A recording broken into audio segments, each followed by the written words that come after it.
Hey guys, Ray here, City fan CB, sorry. Walking around down the steps, losing the camera there almost. Hey guys, City beating Leicester by 3-1. In the end, it was a little bit more nervous than it should have been that second half. I'll be honest, very, very frustrating. And it's something I actually mentioned before the game. You make a lot of changes, you lose that fluidity, you lose that, whatever you've got going for you. And obviously we made it was a tale of two hours. We were 3-0 up at half-time, 3-0 after about 25, 26 minutes. Leicester fans were going home after the second goal. Some of them, and then loads more left after the third goal. And that second half, let's go through it. It's 3-0 at half-time. We got a goal after about 4 minutes from, I think, Johnny Stones. Looked like a left-foot volley. As soon as he hit it, it's going in. Cooper had very little chance there. Second goal from a penalty. Obvious handball. I don't know why the ref couldn't give it. I mean, I'm right at the back of the third tier of the south stand, and we could see clear as day that it was a handball. Took time, got the penalty, Haaland just slotted it into the corner, and then third goal, Haaland put through, and he just dinks it over the keeper. So much confidence, and you could see the way he was moving. You could see the way he set up to have the shot that he was going to score. Full of confidence, absolute class. But the second half display was it weren't good enough for me. I mean, look, it's not meant to be too negative here, but seriously, we took Haaland off half-time, and we took someone else off. Diaz, I think, Diaz off half-time, and within about 5 or 10 minutes, we took KDB off, and the replacements didn't do it. And that second half was disjointed, very lackadaisical, very slow, pedestrian. Look, yes, we got a 3-0 lead, and you think you're going to walk it, and you should be managing the game, but Leicester scored what you hope was a consolation goal. Kelechi Iheanacho, our old boy, scores with a tap-in after what looked like a poor save from Edison. I think it hit, Edison saved it, it hit Phillips, and Iheanacho tapped it home, but I obviously need to see it again, but I didn't think it was a good enough save from Edison in the first place. So that was your starting point. And Maddison should have scored. He was put through, and I think he didn't hit it properly, and he didn't have a good enough connection, but he aimed at the near post when really should have been putting it across Edison, and people thought it was a great save from Edison, but to be honest, I think it's a bit of a poor shot from Maddison putting it at the near post. I'm not even sure it would have gone in if Edison hadn't touched it. So it was far too close. So that was a pretty poor finish from him.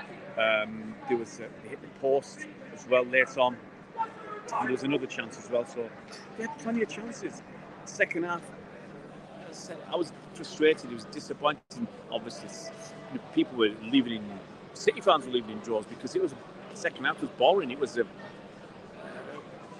pretty much a non-entity, and it was, as I said, I was very, very frustrated just watching that. We were just standing on the ball and walking around. Today was an opportunity. There was an opportunity to put this goal difference between City and Arsenal out of sight. Yeah, we were 5 goals to the good. Our goal difference, okay, 5 better off than Arsenal, and we finished it on 7 better off. But honestly, I think if we'd got another goal in that second half, I mean, Leicester came out and put a bit of effort in, but if we got another goal in that second half early on, we'd have got 5, 6, 7, maybe even 8, because I think Leicester, the heads would have gone properly down. They were 3-0 down after 25, 26 minutes, and the heads were down. And I think probably the manager got them back up again to put some effort in the second half. But, okay. At some point, you've got to be happy when a win is a win. So, if we win all our games the rest of the season, I think we'll do it on goal difference, possibly. But we'll be 7 ahead now. Yes, if we win our game, you can argue this was our game in hand, although Arsenal will win tomorrow. If we beat them, then we'll go up to 9 ahead. and it's hard for them to catch up in about 7 or 8 games, 9 goals. But look, they're averaging 2.5 goals a game. They're going to go out there. They'll spank somebody this season. They might spank somebody 5 or 6. Now you hit 5 or 6 against two teams at the bottom of the table, and you can wipe out that goal difference, especially if City, let's say we win 2 games 1-0 or 2-0 or something. That goal difference is very, very close now, and it shouldn't be. We should be so far ahead that Arsenal, shouldn't be content with winning games 1-0. It should be going for 2, 3, 4. And if they're winning a game 1-0 and they're looking for more, maybe they leave themselves slightly open and the teams can come back. But we need more pressure on Arsenal. First bit of pressure is that they've got to win. That's the first pressure. You've got to win your games now. Second bit of pressure, you've got to get goals to keep up with that goal difference. In case it comes down to goal difference, if, as I said, if we win our game in hand, we beat Arsenal, and each team then wins the remainder of their games, it is down to goal difference, and that's it. BBC put out a tweet to say City are temporarily close the gap on Arsenal at the top of the table. Absolutely ridiculous thing to say. Anyways, what do you mean temporarily? Arsenal haven't played. Are they giving the 3 points to? Are they giving them 3 points against West Ham? They've got to play away at West Ham tomorrow. BBC have already given Arsenal the 3 points. That's a highly disrespectful West Ham. West Ham could do something tomorrow, but please don't be giving them the 3 points already. Let's look at some of your comments, guys. I'm trying to keep up. Andy says, "Hi, great first half, but Gomez and Phillips start. Look, they stank the second half out, and it shows some of those players. I mean, Cole Palmer. All right." I saw a bit of Cole Palmer in the second half, and from a guy that last season, until he got, I think, injured, looked like he could be going places. I think I can't see him having a future at City now. I really can't, because we weren't hanging on, but it was 3-1 up, a few minutes to go, and I think neither half-line, he tried to nutmeg, lose the ball. You could hear the groans from the City fans, because it was just the wrong thing to do. It was a crazy thing to do. Look for your teammates. But I said this before, Cole Palmer, he's hardly playing games. So whenever he gets the chance to have a few minutes, I think he's trying too hard, because he knows he's got to impress, and you've got to impress in only a few minutes. And so you try to do too much, and I think that is detracting from the player he looked like he was going to be last year. I think what's hurt him, I've said this many times, 2 seasons ago, he was playing all the time, with the EDS. He's playing all the time. So he had that consistency, that regular football. He could get in his form going and everything else. Last season, until he got injured, he was doing all right, I think. That's it. He kind of carried that form over from the EDS first team, which was fantastic. And then he got injured, and then he hardly got a look in after that. And every game now, since then, it's a bit part appearance, and he's not. As I said, I think he's just trying too hard, and that's not doing him any favours. So, so I don't see what future he's got. I mean, McAtee's probably had a better season going down and playing for Sheffield United. I mean, Cole Palmer, if we win the league title, FA Cup or whatever, he'll win these. He'll get some medals. Probably got a medal last season for the league. But he'll probably win the medals, but he's not really contributed that much. I think McAtee's had a better, you can call it a breakout season. Even Tommy Doyle's had a better breakout season. What they've done for Sheffield United has been pretty good. And Cole Palmer just hasn't got that look in the City. And next season is going to be extremely interesting to see what he does, whether he's got to go out on loan, because there's no way he's not developing from what we see when he's on that pitch. He doesn't look like a player who's developed from last season or the season before. Now, he might be showing something different in training, but for me, on that pitch, he doesn't show that he's developed. But we've not seen enough of him. He's not been given a run, and he'll never get a run. So I think he's got to either be like someone like Romeo Lavia, who we sold to Southampton. Season later, people are talking about paying 30-40 million quid for the guy. So maybe Cole Palmer needs to either be sold. And I actually like the idea of selling players, because if you loan them out, if they start back poorly, look at Aaron Muric. He was I can't remember where he was last season, and he started badly. Or was it the season before? Anyway, yeah, he's at Burnley now, but a couple of seasons ago he went out on loan. He had a bad start to the season, and the manager lost faith and dropped him. So his loan was a total waste of time, really. Now, if he'd been sold, then the buying club, they spent 5, 6, 7, 10 million quid. There is an onus on them to try and make it work, which they have to buy back, So that's what I do with Cole Palmer. I'd look, maybe, talk to Vincent Kompany. I mean, that might be a great option for everybody, to send him out on loan somewhere and then bring him back. But as I said, the problem with the loan is there's no commitment from the buying club. If you sell him to Burnley for, say, 12 million quid and say we can buy him back for 30, then there's a commitment from the buying club to make it work. You can't have a £12 million asset and not make it work. Let's look at some of these comments. Sean says, at least we know who to sell. There's some shocking second half. It was awful. Look, very rarely during a football match, very rarely do I go to the toilet. Very rare, because you want to see what's going on. But I had a trip down all those. I don't know how many steps. I counted them once, but there's a lot of steps from the top of the third, right at the top. I'm about 2 rows from the back, so all the way down. But it was just a boring second half. It was a frustrating, boring second half. And to be honest, honestly, it felt like, beat the traffic. And if I wasn't doing a video and trying to meet some few guys after the game, I'd have probably thought, let's death this and get off. Anyway, Andy also says he's not good enough either. We need to bring in some better players. Bellingham. Well, look, see, for me, I was chatting to the fellow next to me. I said, I don't know why he didn't bring Gundogan on in the second half. And he said, he's probably saving him. He doesn't want him to get him injured. But why? We beat Bayern Munich 3-0. We can only get 11 players on the pitch against Bayern Munich. We've got Bernardo, Gundogan, KDB. Okay, let's say you brought Gundogan on and he got injured. You got Alvarez, you got Mahrez, you got other players. So I think you should have brought. Yes, you can argue. Yes, I understand. You can argue that the players on the pitch should be good enough to hold out. And we did. Eventually, we did, but we were lucky. But those players are good enough to hold out and manage the game, but they weren't. Okay, they were lucky. As I said, Maddison should have scored when he hit it at Edison's near post, and they had that one that hit the post. They had another one that. There was that potential for the handball as well, and another opportunity. So, I mean, you walk away from that, you think, second half, Leicester could have got 3 or 4 goals. It's crazy. So, it's very, very frustrating, as I said, watching that second half. So, why Pep didn't bring Gundogan on to control the game?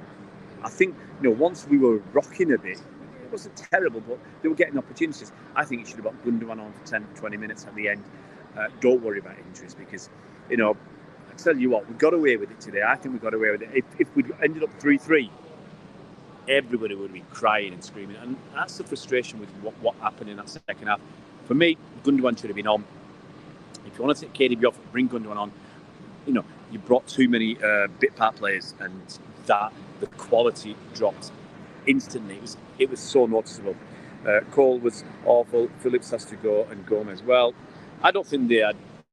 Look, one of the things is they haven't had much time. But look at Grealish. For Phillips, look at Grealish.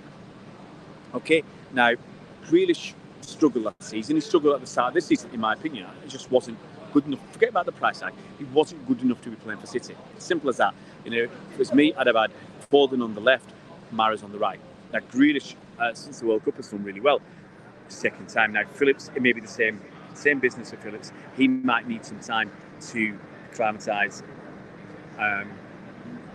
work out the way City play, and then maybe then he'll be all right. So you've got to give, same as Gomez, you've got to give these people time. Etienne, absolutely buzzing, man. Absolutely buzzing. I'm not buzzing anymore. I was buzzing when we scored those goals in the first half. Look, that's what we can do. And I said before the game, Leicester are on the floor, basically, with their confidence.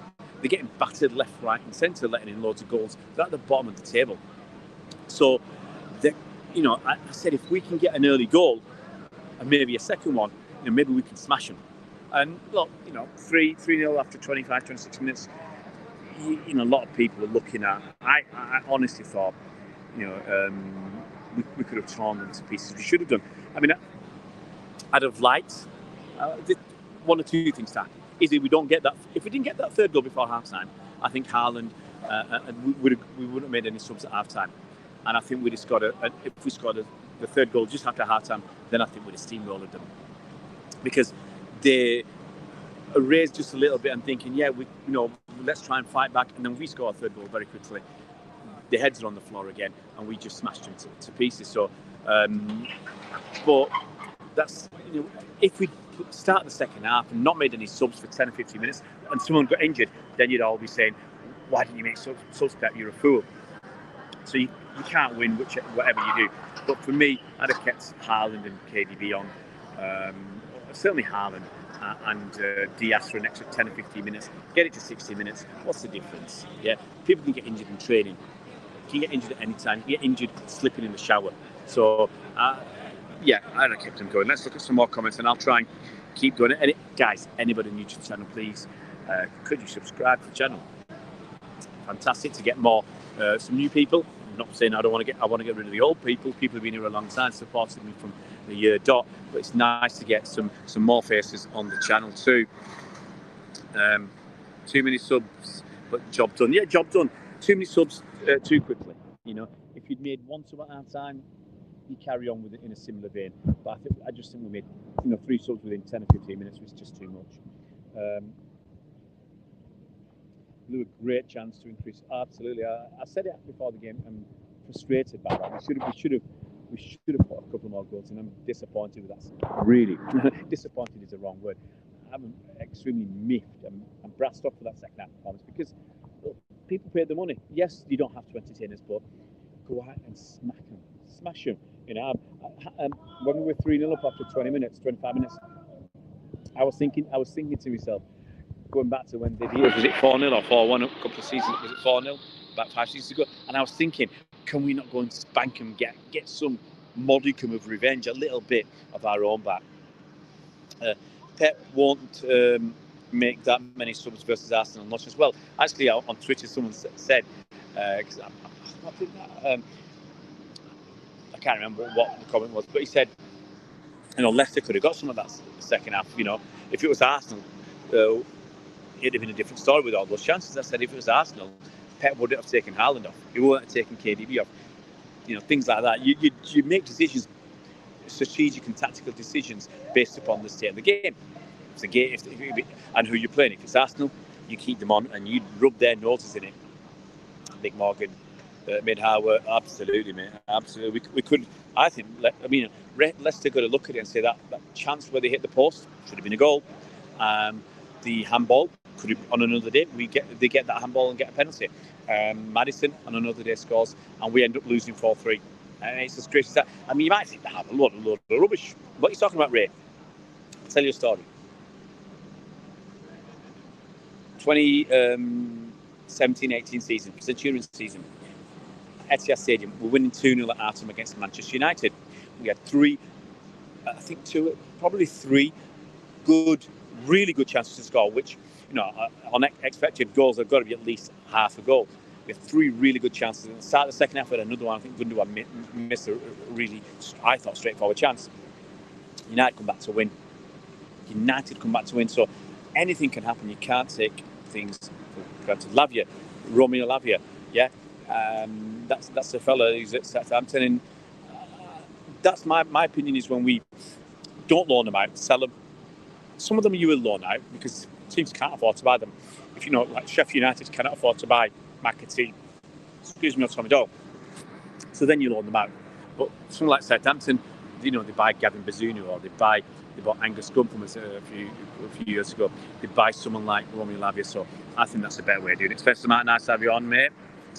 Phillips, I doubt will play against Sheffield United. Well, I don't want him to play.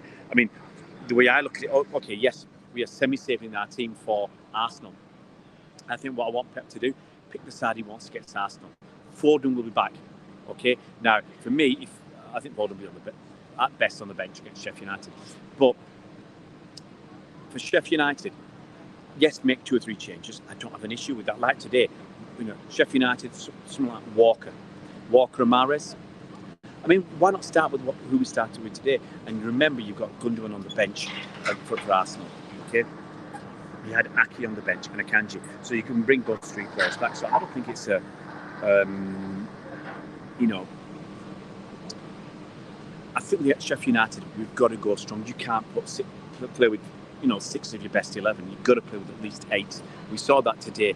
Aki and Akanji were on the bench. Gundogan's on the bench, and we spanked them. So we should be doing the same against Sheffield United. Have 8 of our best players. Let's, as I said, same starting lineup as today. And then if you get ahead, then you bring on people like Gundogan. You bring on people like Foden if he's fit enough. Okay, I don't want to be seeing Phillips and Gomez and even Cole Palmer. I'm sorry, we've got Alvarez fine. We've got enough in the best 14. The best 14, the 11 that started today. You add in Ake. You add in. I would actually drop Laporte. He's not in my best crew, but he's good enough. Okay, but so let's say that 11: Ake, Akanji, and Gundogan. That gets you to 14 good players. Put in Foden 15. There's enough out of that 15 to select. I mean, you could even chuck Rico loose, but I don't think he'll be given the chances at the end of the season, at the business end of the season. But I think there's about 15 really good players, and I don't mind whoever's picked out of those 15. After that, there is a drop-off. That's another reason why we need 1 or 2 more bodies.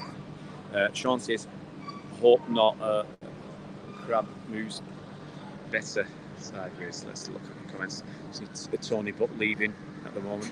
I don't ever want to see Phillips and Gomez play for City. Terrible signings. But we don't look. Come on, Andy. Look, generally the signings that City make are good and they work. Gomez is 21. I just think he needs time. We've got to give the players time, and they won't be sold this summer. I think if we sell them, that's an admission of a catastrophic failure in transfer policy or targets. I don't think that's going to happen. I think they'll stay. They'll get their chance next season, possibly the season after. Then, if they're not doing it, they'll be gone. Spencer and Mark. I feel for Cole, but he needs to go to Sheffield United. Well, I'd see if I can get him to Burnley. And he says Cole should be sold to Brighton. Nah, I can't see that. Brighton won't bother. He's not good enough. Look for a replacement for McAllister, possibly. Looking forward to going to the Arsenal game. Come on, City. Hopefully, Rodri will be okay for the rest of the season. Weak link is Phillips actually. Who was a chat to? Was it Bernard last week? Or guys from On the Ball from the Blue Podcast? And I realised that I'm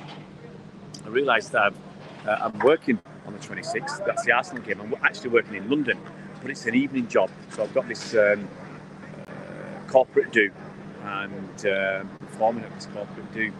I think I can't remember what time it finishes. I might be able to watch like the second half on the telly box, but that's it.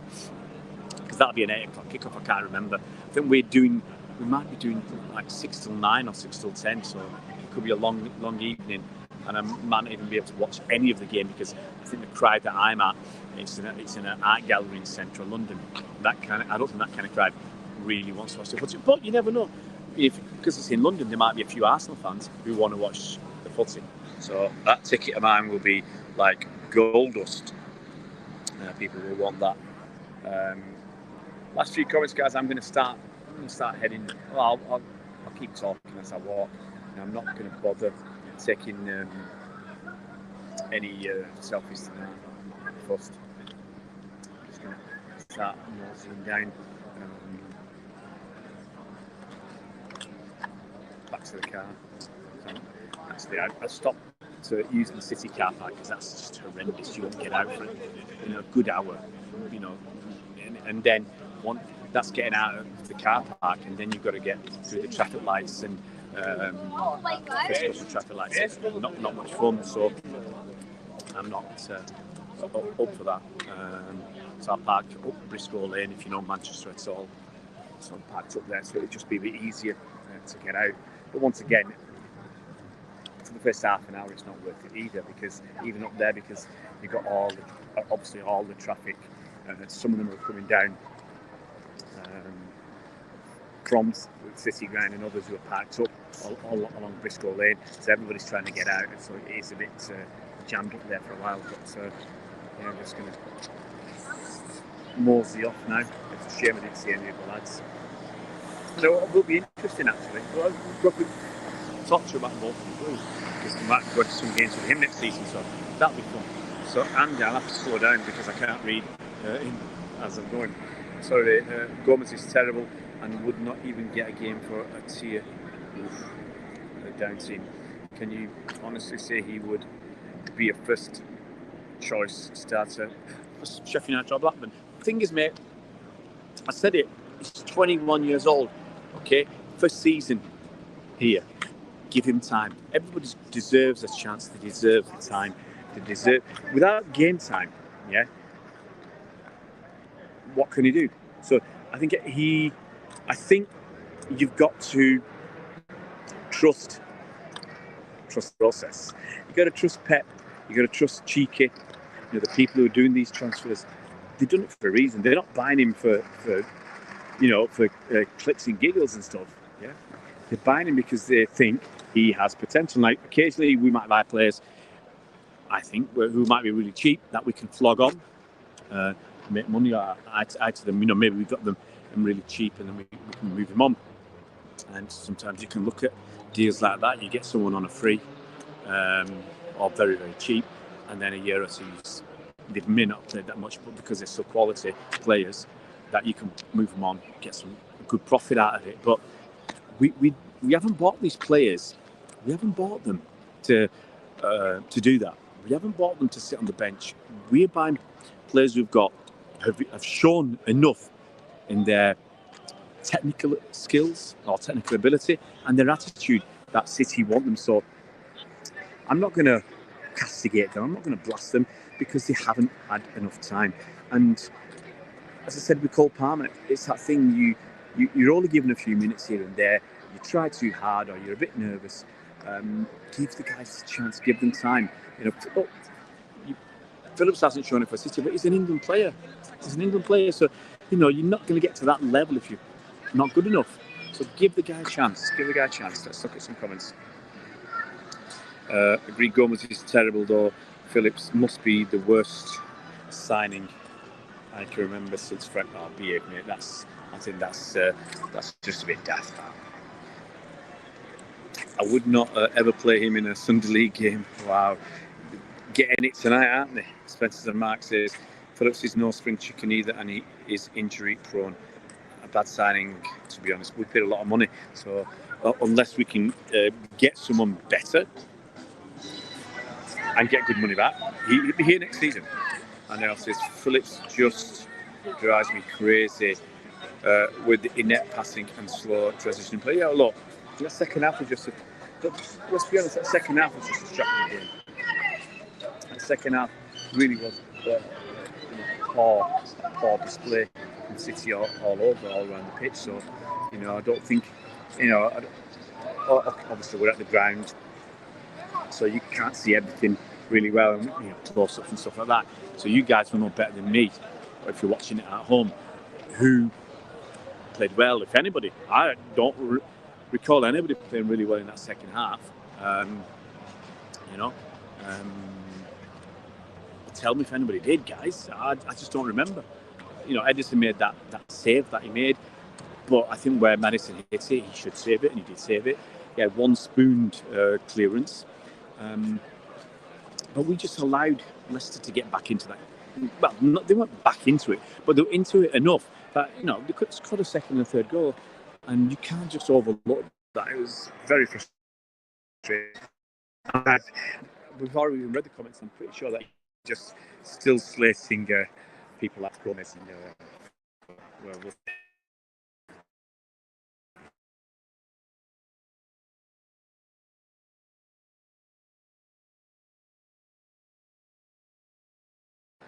Right, here we go. I think we lost the Wi-Fi for a second. I think I'm going from City's Wi-Fi to my phone's. Andy says, Andy. I'll come back to Liam, I missed that. But it was his chance again to come on and win Martin's shirt, and he did nothing positive, and neither did Gomez. We could have lost. Obviously, we could have lost it. But then I wouldn't blame those kids. I wouldn't blame them. I'd have said to Pep, why didn't you bring Gundogan on? Why didn't you bring Gundogan on for control when you took KDB off? You know, you lose KDB's dynamism, you know, and his creativity. Bring Gundogan on, and yes, he's not as fast, but he'll give you that control again, which is what we were missing. Liam says, in fairness to Phillips, he doesn't play regularly enough to have that match sharpness. There is a good play in there. Give him another season. That's what I said. Thank you for saying that, Liam. I said that. Phillips deserves, and Gomez and everybody else deserves that second season. Because you just don't know what they're going to bring. Mahrez, people after his first season were umming and ahhing. Grealish last season was not good enough to be a City player. And earlier this season, he was still making lots of mistakes. They weren't good enough to be City players. But this, right now, it might just be a purple patch. But he's playing really well. So, and the team is overall playing really well. So Grealish looks better. Look at these queues, man. Wow. I've got no idea what time it is, but it's... I don't want to be in these queues, leaving the ground and the car park. It's terrible. Let's have a look. But he brought Phillips on to keep control, and he fluffed his chance. Absolutely, I totally agree. You know, he didn't do it. But first season, he's not the one to judge players, and I'll never judge anybody on the first season. I'm not defending Phillips anymore. He is average at best. Well, look, I'll just repeat. He plays for England, and England got a few players to pick from. He plays for England, and he deserves that chance. And he's a City player. So I'm, for the time being, going to back him. I'm not going to say he's played well or any rubbish like that. For the time being, I'm going to back him and say he's a City player. He needs to do better. There's no question about that. He absolutely needs to do better. But I'm not going to chuck him to the wolves already and get rid of him. Liam says, big drop off in the last 15 minutes. But what a week we had. Marching and absolutely marching on, boys. Look, it's been great overall, hasn't it? It has. You know, we've beat Bayern Munich. I mean, last weekend we beat Southampton. We beat Bayern Munich. Arsenal dropped points. We beat Leicester reasonably comfortably in the end. Look, if we needed more goals, look at these idiots with the horns, as if anybody's going to rush. You know, I think they think beeping the horns is going to make move the barriers and speed it up, but no, they've got to let other people out as well. You know, this is the thing. I feel it's worse and worse parking here, so I don't anymore. And it's slightly different in the years gone back, because we'd be. The thing is, when we were doing Man City Fan TV, we might be here for an hour after the game. Okay, be here for an hour after the game, do some videos, download them, get them on YouTube, and there you go. But an hour after the game, you come here, there's not many cars left. Okay, now you come, you know, I parked here, I think it was the FA Cup game against Burnley, and I think that was an hour after the game, you're still in the car park. So it's got worse, I think. I guess they've taken some spaces away from the car parks now. Look at all that you can see behind me, all that development going on, and other places. I don't know if there's fewer car parking spaces or there's more people want to park here. It's crazy. So that's why I'm parked up in Briscoe Lane. Not going to get a quick getaway, but believe you and me, it'll be quicker than whatever it is here. Right, guys, I will, unless you get some comments made, I am going to disappear and just focus on walking as it gets darker. Big Morgan says we are 3 points behind. It's now in our hands. It's been in our hands ever since Arsenal dropped the points against Liverpool. And I said it several times. I said it a few weeks ago. If we win every game for the rest of the season, we will be champions. Spencer Mark, when the new stand is built, the aftermath match experience may be a lot better. Yeah, I think you know, it's going to be interesting because these car parks around the ground, they normally close within an hour. There's a game, might be that Liverpool game, when I was leaving. And I was the last one. They were waiting for me to turn up so they could lock up. So, but the club car park is different. So, you know, obviously there's a lot of people. You can still get out an hour and a half, 2 hours after the game. That's not going to be a problem. But when there's, you know, the new stand, they're going to have to do something. They're going to have to do something to make it better, to exit the ground. Beeping the horn always works. Idiots. But they're going to have to do something to make that experience a little bit better for everybody. You know, because it's taking too long to leave. But an extra 7,000-8,000 people, you know, they'll have to do some work on, I think, the Metrolink, on the tram, make it easier to get, you know, they have to do something, because how are those 7,000, 8,000 people going to get here? Well, if it's going to get up to 61,000, we're about 53 at the moment. So how do 7,000, 8,000 more people get to the ground? Whether it's by public transport or they want to drive, there has to be a way to get away easier, get away quicker, and without, you know, all this hassle, you know, all this, it's a pain in the ass, basically. After match, I know what you meant, mate. Andy says, true, Liam, that Bayern performance was excellent, and they did not get the rest our players got today. Going to draw. Spencer says, car parking looks horrendous, and when concert is on, it's going to be, yeah. Well, you're not going to have a game on the same day as a concert, okay? That would just be, I just don't think that would be acceptable. I don't think the council would allow that to happen. Car parking looks, I just done that, haven't I? Ivan says, that's Ivan. Pep, beautiful ball, genius, Cohen City. So that's not build a what? Monorail. A monorail! That sounds like that Simpsons episode, the monorail. But they have to do something. They have to do something because, I mean, look, it's still, you know, people, they're not going to get out of some of these people for half an hour. It's horrendous. This isn't good, is it? So they split the lanes here when we leave. So one leaving, one lane getting onto the carriageway. And then you've got a second lane, which is cars going straight. So actually, for me, I can't easily nick across. I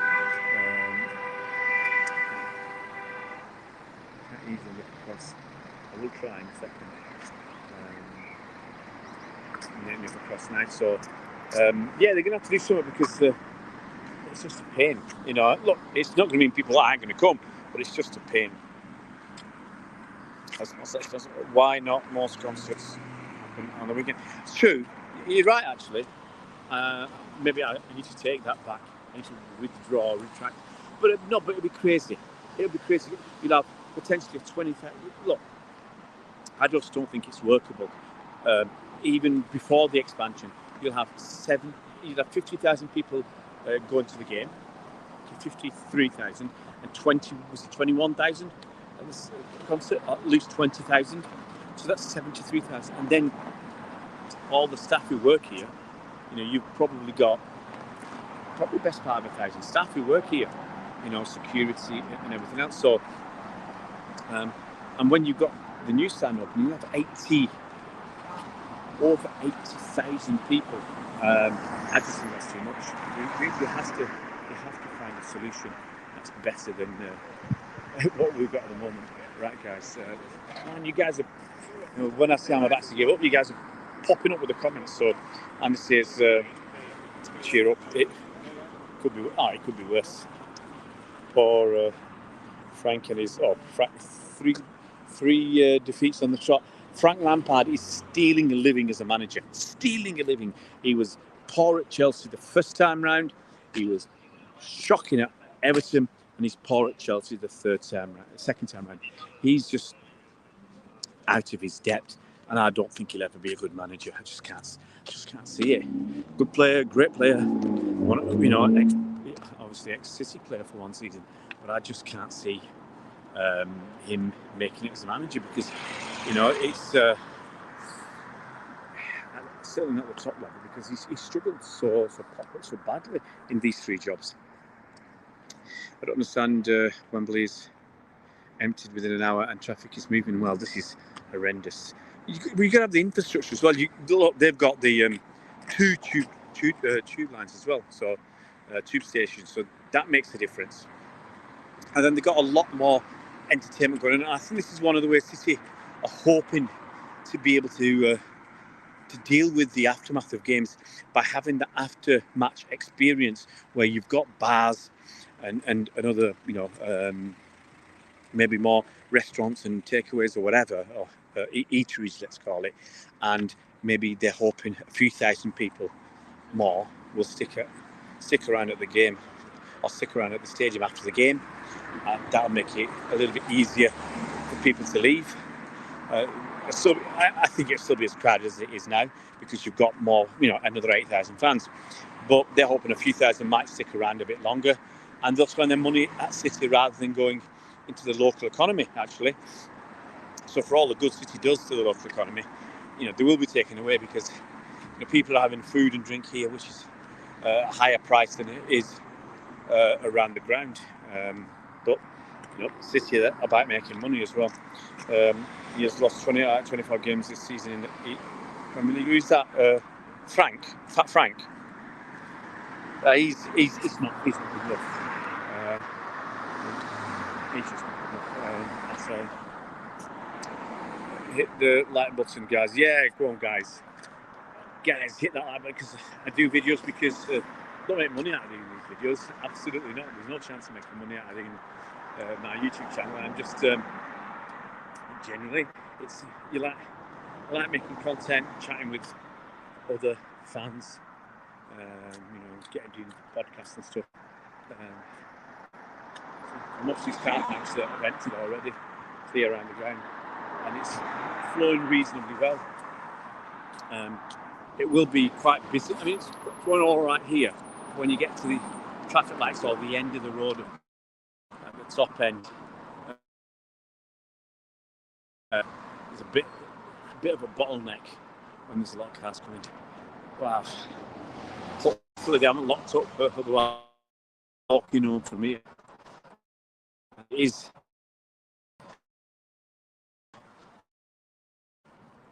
But I'm in a good mood overall. Cheers, mate. I better go to bed. It's late for you.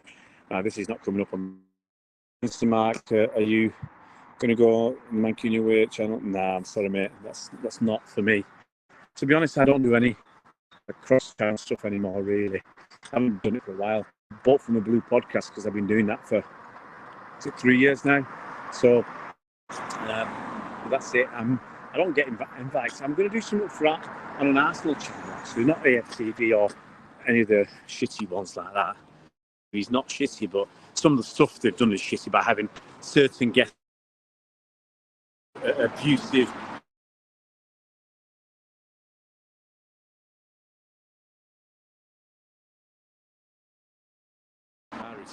Just up here. So I don't know what the girl. I'm going to probably speak to her at some point next week. Big Morgan buy and draw with Hoffenheim. Oh, it's come back. Hoffenheim near fifth or sixth bottom, and I said, that.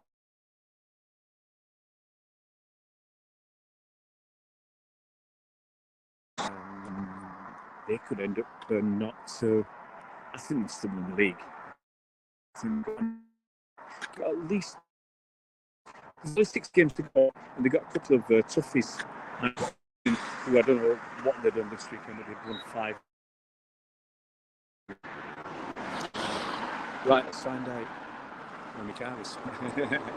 And just not the next one. You do worry when you walk up and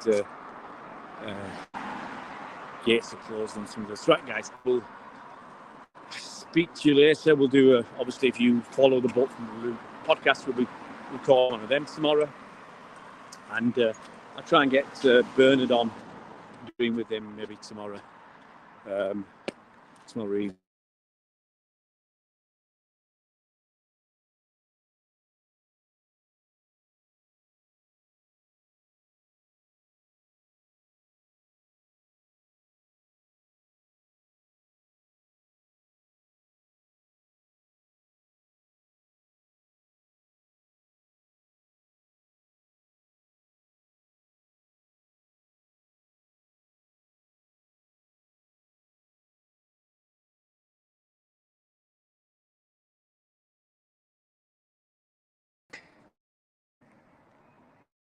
some people are at home.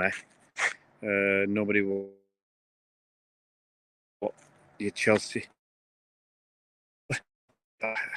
Newcastle obviously lost today. Villa hard do it. Villa have got 7 games to go, and there's nothing to say they can't win 5 of them. But I just don't think they can catch Newcastle because they're 6 points behind Newcastle. Villa are 3 points behind. They've got a game in hand, so I don't think Villa got this good short in the season. Will they get some European, which is great for them? And someone's going to miss out.